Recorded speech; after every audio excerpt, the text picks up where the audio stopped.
Rebecca Fannin. She's the founder and editor of Silicon Dragon, a website that covers the world's leading startup hubs. She's also a columnist at Forbes.com. So, Rebecca, this Expo is a big industry and business event.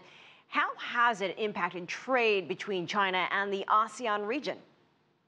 Well, certainly the China and ASEAN trade has been very strong, and there are many overlapping sectors where China and Asia are getting closer together and doing more deals together, particularly when you see the heightened tensions between U.S. and China today. We're beginning to see much more interaction between China and Asia trade, and I think this is going to continue to be a development to watch.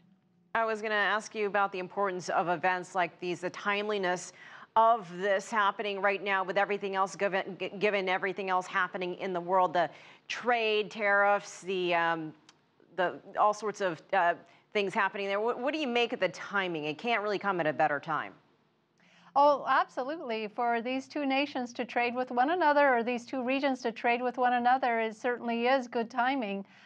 It does leave the U.S. a little out of the picture, and I think that has been happening. At the same time, we've been seeing many more Chinese companies going into Southeast Asia and taking tech innovations from China into Southeast Asia. So I think that we'll see that trend continue as well. China's Belt and Road Initiative is tied into the Expo. That's one of the themes there. But we're seeing a lot of high-tech products, virtual reality, AI products, hoping to boost trade. Is tech the future of trade in Southeast Asia?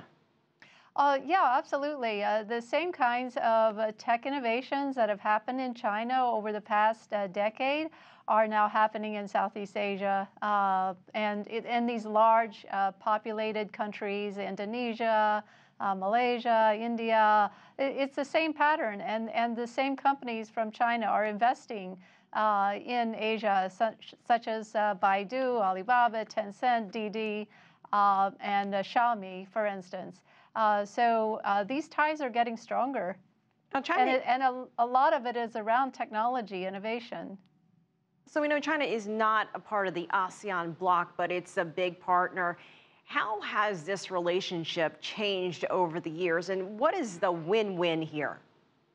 Well, I do think it's become stronger, and I think the win is that both regions can develop technology innovation and have cross-border innovation, and each can contribute what they are the best at.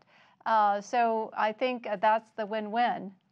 All right, Rebecca Fannin at Silicon Dragon, thank you so much for joining us from San Francisco. We appreciate it.